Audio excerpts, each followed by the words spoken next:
Hi guys, welcome back to my YouTube channel, Let's Crack Real Math. My name is Viraaj, and in this video we'll be looking at how you can find the nth term of a sequence. So without wasting time, let's get started. So our first example, we have 0, 4, 8, 12, 16. Now, a lot of exam papers usually ask for the next term in the sequence. So let's say the next term in this sequence is x, and then they ask you to find the nth term and create the nth, like write down the nth term, which is basically an equation which represents how the next term will look like. So let's see what we are observing here. We see that from 0 to 4, it becomes plus 4. That means it's increasing by 4. From 4 to 8, it's also increasing by 4. From 8 to 12, it's also increasing by 4. And from 12 to 16, it's also increasing by 4. Now, in order to find our x, all we need to do is 16 plus 4. And that is x is 20. Now, to find the nth term of a sequence, the best thing to do is to look at the difference that's occurring. So 4, we're increasing each number by 4. So automatically, the next thing you should write is 4n. If for example, the sequence was something like 16, then 12, then 8, then 4. If it was decreasing, then we would have, by minus 4, then we would have written minus 4n, something like this. However, in this case over here, it's increasing by 4, so we're writing 4n. Now, the n, the letter n, simply represents the term. So for example, we know that the first term is 0. Our second term is 4. Our third term is 8. Our fourth term is 12. So all we have to do is represent this n by one of the numbers, either 1, 2, 3, or 4, and equate it to the corresponding resultant. For example, if I were to say 4 into 1, that's my nth term. As you can see, if I have 1, that should give me 0, so this will be equal to 0. However, this is not true, because if I do this, I am getting 4 equals to 0, which is not correct. So basically now what we have to do, we need to find a number. So it could be positive or negative. We'll see that 4n plus x, let's say we're trying to find x now, equals to 0. And now if we represent n with 1, so this becomes 4 into 1 plus x equals 0. We have 4 plus x equals 0.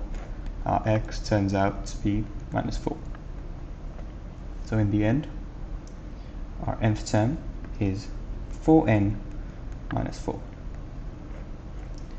Now, let's do it with another term. Let's not take 1.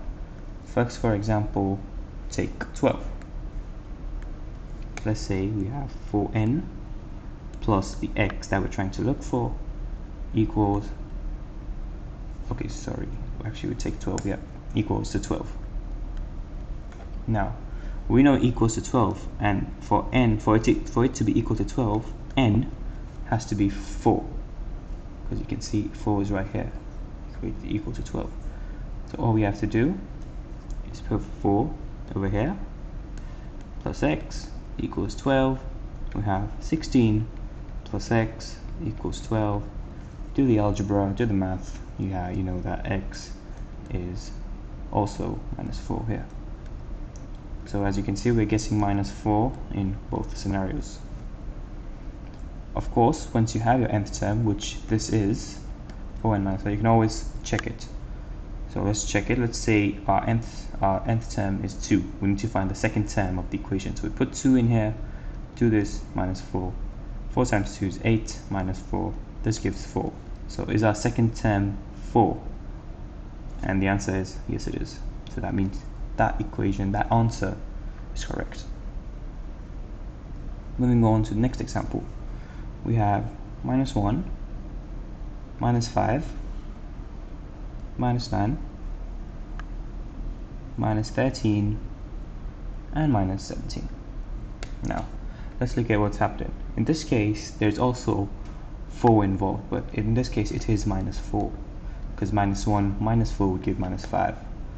Then minus 5 to minus 9 is also minus 4. Minus 9 to minus 13 is also minus 4. Minus 13 to minus 17 is also minus 4. So automatically we have minus 4n. Now again, as I said, n is just a number. N is the nth term of the number. So if I were to take the first term, that would be minus 1. If I would take the second term, that would be minus 5. If I were to take the third term, that would be minus 9. The fourth term is minus 13. The fifth term is minus 17, and so on and so forth. So we have minus 4n plus x. That's the number that we're trying to look for that satisfies the nth term, and let's equate it to minus 17. Now, minus 17 is the fifth term. So let's substitute that 5 into our n. So we have minus 4 to 5 plus x equals minus 17.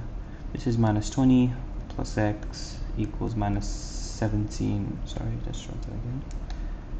This is minus 17. X is minus 17 plus 20, which is 3. So the equation I'm having for my nth term is minus 4n plus 3. Again, this could have been done by, let's say, minus 13. If we put minus 13, if we equate it to minus 13, the only difference that would have been is that in place of n, we would have put 4, because minus 13 would end up as the fourth term rather than the fifth.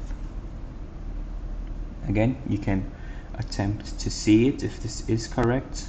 So let's say minus 4, let's put the second term in here, minus 4 into 2 plus 3, this gives minus 8 plus 3, minus 8 plus 3 is minus 5. So our second term should be 5, and is it 5?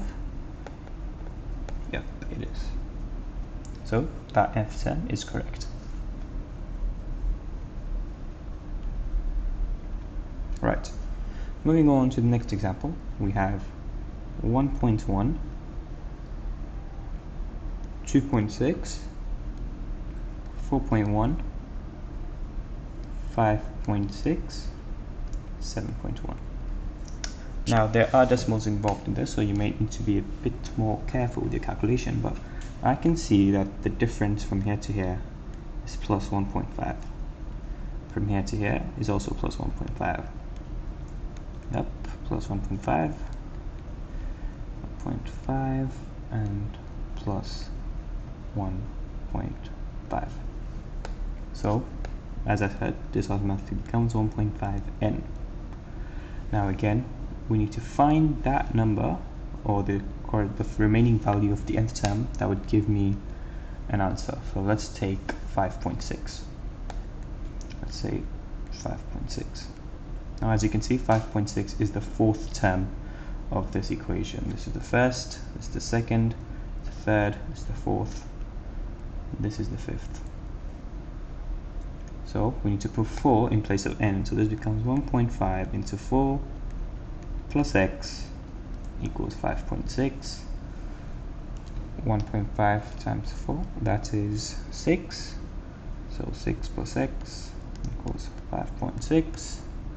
X is 5.6 minus 6, and that is equal to minus 0.4. So the nth term that I am guessing here is 1.5n minus 0.4. Again, I'll repeat it. You could have used, let's say, 7.1 over here, but instead of then substituting 4 over here, you would have substituted it with 5, because that is the fifth term, resulting in 7.1. Now we can check this again. Let's put the third term in here. Let's say n is 3. So 1.5, sorry, let's just write that again. Okay, 1.5 into 3 minus 0.4. 1.5 times 3, that is 4.5, minus 0.4, and doing that you get 4.1. And is our third term 4.1? Yes, it is. So the nth term is correct. Now, moving on to the next example. We have minus 2, 12, 34, 64, 102. Now we are having a bit of a bigger number, so let's actually see if they all do have the common difference. Minus 2 to 12, we are adding 14. 12 to 34, we're adding 22. 34 to 64, we're adding 30. 64 to 102, we're adding 38. Now, as you can see from all our previous examples, all the numbers in this row were same, but it's not the case here. So now we need to go an extra step and find the common difference between all these numbers, between this and this and this. So let's do that. From 14 to 22, you add 8. From 22 to 30, you add 8. And from 30 to 38, you add 8. So now, basically, the way I like to see it, I have 3 levels. I have a bottom level, I have a middle level, and I have a third level. Now the question arises that, which level do I use? Should I, if you use the bottom level, you would say, oh, automatically we have A10. If you use the middle level, you'll now say, oh, which one is it? Because like they're all changing. The best way to do this, of course there are a few methods, but personally what works best for me is a trick that's not known to many people. So divide your working into the 3 levels, as I just said, and represent each level like this. Say 2a over here, this is 3a plus b, and this is a plus b plus c. Now this may look complicated at first viewing, but it's actually very simple if you can just remember these 3 equations. All you have to do is take each of these and equate it to the corresponding number, the corresponding first number in that level. So for example, starting with 2a, this would be 2a equals to 8.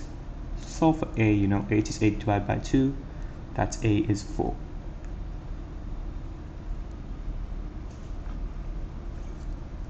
Now, since you know your a is 4, you can put this a over here in this 3a plus b and solve for b. So now you would have 3a plus b equals 14. Note that I am using 14 because that is the first number. I will not be using 22, I will not be using 30, I will not be using 30, I will be using the first number that's in that level. So 3a plus b equals 14. 3 into 4 plus b equals 14. This is 12 plus b equals 14, and then b is 2. Lastly, we now use this part over here. So we have a plus b plus c equals 2. So we have a a, we have a b, so 4 plus 2 plus c equals 2. We have 6 plus c equals 2. We have c to be 2 minus 6.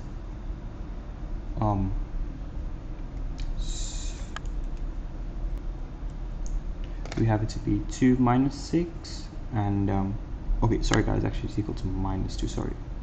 Didn't see it in all the mess I created there. So this is c minus 2 minus 6. Yep, and then c is minus 8. So now that you have your 3 values, the question arises, how do you put them together? I can say that the nth sum I had, the 5 original sequences over here, this is mainly a quadratic sequence. A quadratic sequence. How I know that? It's because it has more than 2 levels. As you can see for all the other examples, the first difference we had were the same, but in this case it's not the same. This is different, this is different, this is different, and we had to get individually for each of them, which then resulted in 8. So that's why it's quadratic. And we all know quadratic has a structure of ax squared plus bx plus c. So your a, b, and c here are the same ones you're going to substitute from here, here, and here. So eventually you'll now have 2n squared plus 2n minus 8. Note that I changed the x from n just for the sake of it, because it is nth term and we're using n. If you use x, you should probably get your mark. You won't be penalized for that. Now, to check if your answer is correct, let's just take an example. Let's say the fourth term. So 2 into 4 squared plus 2 into 4 minus 8. 4 squared is 16. 16 times 2, that gives you 32. Plus 2 times 4 is 8. Minus 8. Let's cancel out, let's cancel out. You should be having 32 in the fourth term. And do we have 32 in the fourth term? No, we don't.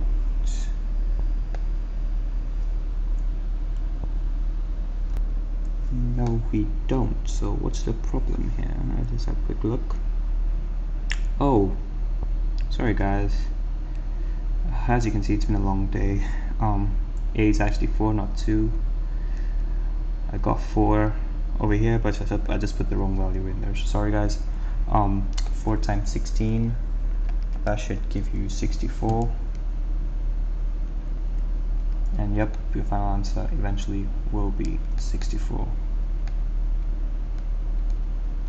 And is that 4 times 64? Yes, it is. Sorry guys, it's been a long day, so let's move on to the next example real quick. Next example, we have minus 10. Zoom in a bit. Okay. Minus 10, minus 21, minus 40, minus 67, minus 102. So let's work from here. Do be careful because there is minus involved, and remember, minus is the most dangerous sign in mathematics. So from minus 10 to minus 21, you are subtracting 11. From minus 21 to minus 40, you're subtracting 19. From minus 40 to minus 67, you're subtracting 27.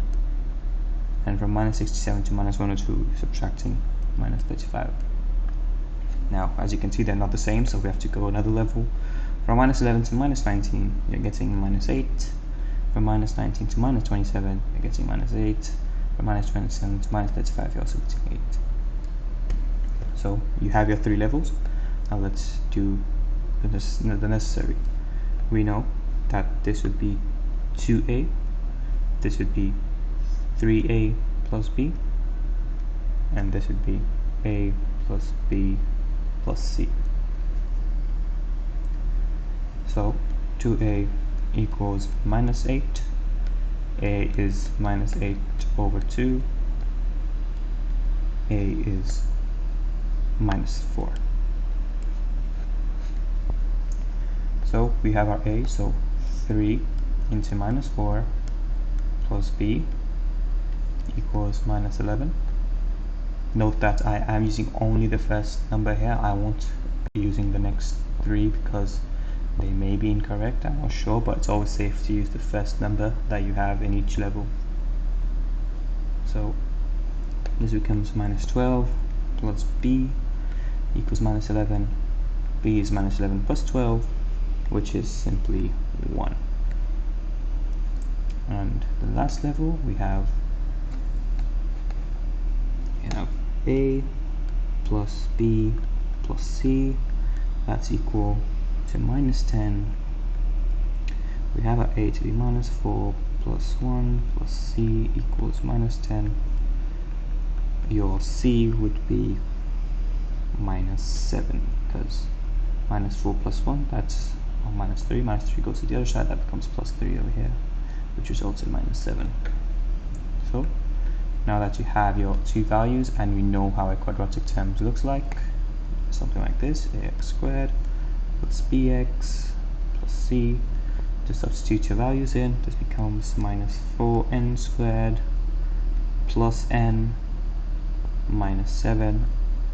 You do know that whenever you have 1 it basically means that there's, when you have nothing in front of the n, basically there is 1. So I mean, you could write it, but it looks more professional if you don't write it like that. Lastly, you can always check your answer. Let's say minus 4. Let's look at the fifth term. Minus 4 into 5 squared plus 5 minus 7. 5 squared is 25 times minus 4 is minus 100 plus 5 minus 7 minus 100 plus 5 is minus 95 minus 7 is minus 102. And is our fifth term minus 102? Yes, it is. So this answer is also correct. And moving on to the final example of this nth term video, we have 5, 8, 13, 20. So only 4 numbers this time. So from 5 to 8, you're adding 3. From 8 to 13, you're adding 5. From 13 to 20, you're adding 7. So now we have to go down another level. So from 3 to 5, you're adding 2. From 5 to 7, you're also adding 2. So you have your 3 levels. Let's do the necessary. We have 2a over here. We have 3a plus b over here. And we have a plus b plus c over here. So equating 2a to 2, you solve for a is 1. Doing 3 into 1 plus b equals to the first term in that second level, which I think is 3. Yes, it is. 3. b is 3 minus 3. b is 0. That means we do not have a b. And the last one is a plus b plus c equals 5. We do not have a b. Our a is 1, so we have a1 plus c equals 5. Our c is 4. 5 minus 1. So again, using the structure we have, ax squared plus bx plus c, we simply rewrite it. This would be n squared plus 4. Why not plus 0n? Because it is 0 and whatever next to 0 is 0, so that won't be good writing it. And as we know, when there's nothing in front of n, it simply represents 1, which we do have because a is 1. So we can erase that and leave it like that. And again, we can check our answer. We can do, let's say, n squared plus 4. Let's check out what the third term would be. So it represents n3, that's 3 squared plus 4, that's 9 plus 4, which is 13. And is our third term 13? Yes, it is. So that nth term is also correct. So that's the end of the video. Thank you for watching, guys.